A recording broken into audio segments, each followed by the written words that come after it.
Chief justice of India को जूता फेंकना हो, वो जूता चीफ जस्टिस ऑफ इंडिया के ऊपर नहीं पड़ा है, वो पूरे दलित पिछड़े समाज पे, बहुजन समाज के ऊपर पड़ा है। और ये आज की खोखली सरकारों के बड़े बड़े वादों का परिणाम।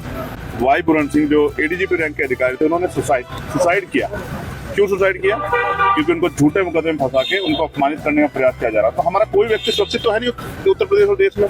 तो हमें तो अब ये चिंता हो रही है कि कल कहाँ से कैसे, कौन सी गोली, कौन सी लाठी, कौन सा जूता हमारे सम्मान के ऊपर पड़ेगा और हमारे लोगों को जो संवैधानिक अधिकार मिले उनको कुचला जाए, कहाँ से कुचला जाएगा। ये बहुत चिंता का विषय है। पूरे समाज में डर भय का माहौल है। हम लोग कोशिश कर रहे हैं कि ये माहौल सामान्य हो और आक्रोश भी। हम लोग दबने वाले नहीं, डरने वाले नहीं। हालांकि वो अलग बात है कि हमारे बड़े नेताओं ने ना जाने क्यों अपने आप को कमजोर कर लिया है, सरेंडर कर दिया, लेकिन आज़ाद समाज पार्टी भीम आर्मी सरेंडर नहीं करेगी।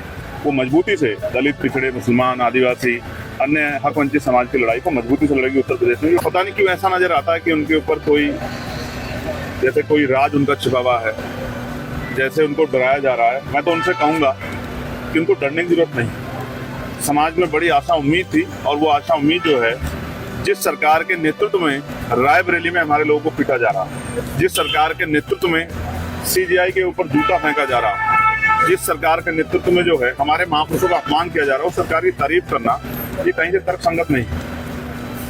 ये बड़ा चिंता का विषय और समाज में इस बात को लेके बड़ी अफरा तफरी है। मैं लोगों से कहूँगा कि हिम्मत ना हारे, उनकी नई ताकत। तो आज में जो प्रबुद्ध सम्मेलन हमारे चल रहे थे उत्तर प्रदेश में, तो ये आखिरी प्रबुद्ध सम्मेलन 3 बार की तिथि जो है वो कैंसिल हुई। अब ये दोबारा से आज 12 तारीख की परमिशन मिली थी। हमने सहारनपुर से प्रबुद्ध सम्मेलन शुरू किए थे। ये अंतिम जो है न्याय की धरती, जहाँ से पूरे प्रदेश को न्याय की उम्मीद रहती, इलाहाबाद में आज खत्म हो गई। और उम्मीद है प्रबुद्ध सम्मेलन के जरिए जिस कार्य के लिए हमने शुरू किए थे कि उत्तर प्रदेश के पढ़े लिखे अधिकारी, कर्मचारी, रिटायर्ड जो हैं, जो बौद्धिक समाज है हमारा, वो इस आंदोलन के साथ जुड़ जाए और इसमें हम काफ़ी हद तक सफल हुए। आज उत्तर प्रदेश में बहुत सारी चिंताएं हैं और देश में भी जिस तरह का माहौल है वो किसी छिपा हुआ नहीं।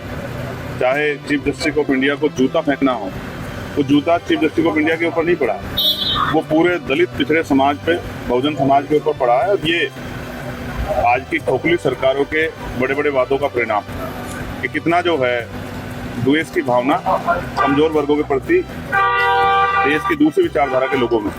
चाहे रायबरेली में हरिओम वाल्मीकि को पीट कर मार देना और उसके साथ ये फाके लगा के हंसना कि हम बाबा के लोग हैं, ये बात इस बात का स्पष्ट उदाहरण है कि दलितों की हैसियत और दलितों की जान उत्तर प्रदेश सुरक्षित नहीं। और कल जहाँ मैं गया था, वाई पूरन सिंह जो एडीजीपी रैंक के अधिकारी थे, उन्होंने सुसाइड किया।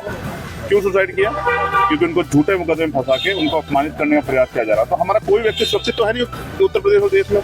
तो हमें तो अब ये चिंता हो रही है कि कल कहाँ से कैसे, कौन सी गोली, कौन सी लाठी, कौन सा जूता हमारे सम्मान के ऊपर पड़ेगा और हमारे लोगों को जो संवैधानिक अधिकार मिले उनको कुचला जाए, कहाँ से कुचला जाएगा।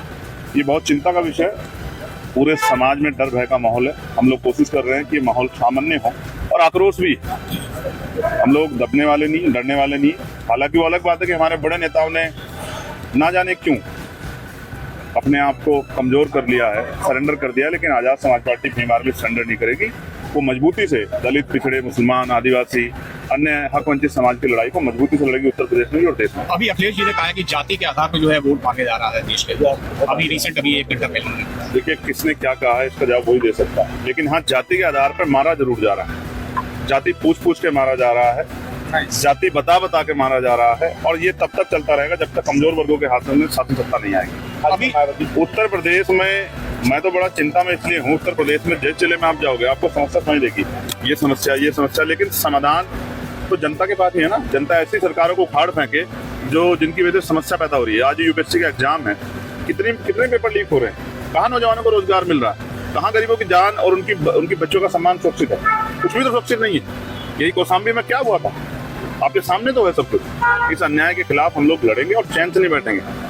उनका कतरा महापुरुषों मिशन के नाम लगा देंगे और किसी तरह से स्वाभिमान से करेंगे। मायावती ने रैली की हाल ही में शक्ति प्रदर्शन किस तरह से रैली को देखा, उन्होंने तारीफ की अखिलेश की कांग्रेस और सपा को निशाने पर लिया है। भाजपा को लेकर निशाने नहीं लिया और आपने देखिए ऐसा है, हम उनका सम्मान करते हैं। पता नहीं क्यों ऐसा नजर आता है कि उनके ऊपर कोई, जैसे कोई राज उनका छिपा हुआ है, जैसे उनको डराया जा रहा है। मैं तो उनसे कहूँगा कि उनको डरने की जरूरत नहीं।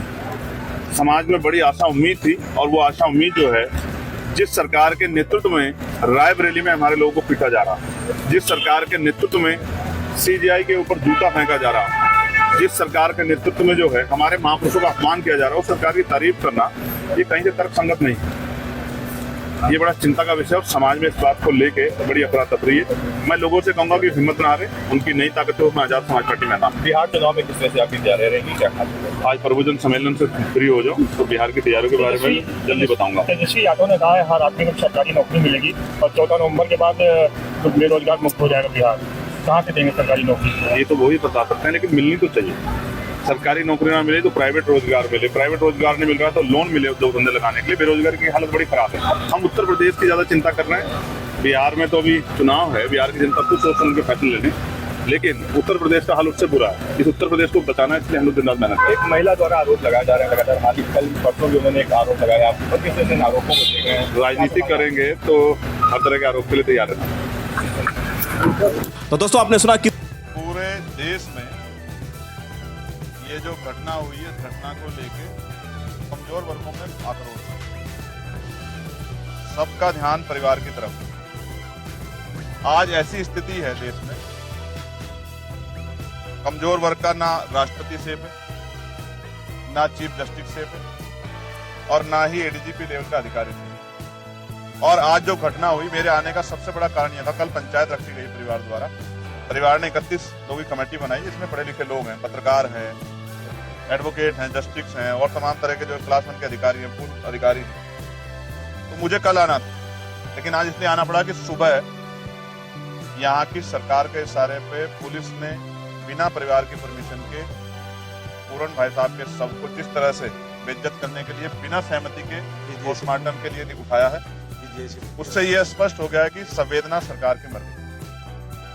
5 दिन हो गए। अगर इतना मजबूत परिवार, जिस परिवार में जिसकी जान गई है, वो क्लास 1 के अधिकारी थे, एडीजीपी लेवल के, जिनकी खुद की पत्नी जो है वो क्लास 1 के अधिकारी आईएएस है, और तमाम तरह के उनके परिवार में जो रिलेटिव हैं, उनके एक भाई जो हैं, उनकी पत्नी के वो एमएलए हैं। जब इस तरह के परिवार को न्याय नहीं मिलने में जो इतनी देरी हो रही है, तो आम गरीब दलित पिछड़े वर्ग के लोगों के हालात क्या है? तो ये बड़े चिंता का सबब है। लेकिन हम इतनी आसानी से परिवार को हार नहीं मानने देंगे। परिवार लड़ने के लिए तैयार है, हम सब लोग उनके साथ खड़े हैं। कल जो पंचायत में तय होगा, क्योंकि समाज बड़ा है, हम सब लोग छोटे हैं, तो उस पे हम लोग पहरा देंगे। अगर पंचायत ने कहा कि एक बहुत बड़ी कॉल देके चंडीगढ़ आना है, तो वो भी करेंगे। पंचायत ने जेल भरो आंदोलन के लिए कहा, वो भी करेंगे। पंचायत ने जो भी आदेश दिया, हम लोग उसको पालन करेंगे, क्योंकि मैं पूरन भाई साहब को पहले से जानता हूँ। मेरे आज भी याद है, वो अम्बाला रेंज में थे, तब भी उन्होंने कास्ट डिस्क्रिमिनेशन सहा है। मेरी बात भी, कोरोना काल चल रहा था, हमने हमारे संगठन ने, भीम आर्मी ने ज्ञापन दिया था उस समय इस बात के लिए कि भाई उनके साथ एट्रोसिटी हो रही है, उनके साथ डिस्क्रिमिनेशन हो रहा है, उनको एक अधिकारी के साथ डिस्क्रिमिनेशन हो रहा है, ये गलत है। और आज उन्होंने जो कदम उठाया, मैं इसको इस तरह देखता हूँ। लोग किस तरह देखते हैं मुझे नहीं पता। अगर आप चोर को चोर कहोगे तो शायद उसको बुरा ना लगे, वो बचने की कोशिश करेगा, मुंह फेरेगा। लेकिन अगर आप ईमानदार को चोर कहोगे तो फिर उसको तकलीफ होगी। एक ईमानदार आदमी जिसके ऊपर इतना बड़ा एलिगेशन लगाया गया, और एक कमेटी बना के जो है उस एलिगेशन को प्रूव करने की कोशिश की गई, शायद इस बात के भार को वो नहीं सह पाए, वरना जीवन सबके लिए जरूरी है। उन्होंने इसलिए कदम उठाया, उन्हें लगा कि उनको जीते जी न्याय नहीं मिलेगा, लेकिन मरने के बाद शायद पुलिस, प्रशासन, सरकार और मेरा समाज मेरी बात को सुनेगा। न्याय पसंद संविधान को मानने वाले लोग इस बात को सुनेंगे। और आज ये दर्द जो है पूरे परिवार का है। मैंने उनकी मीडिया से बात की है।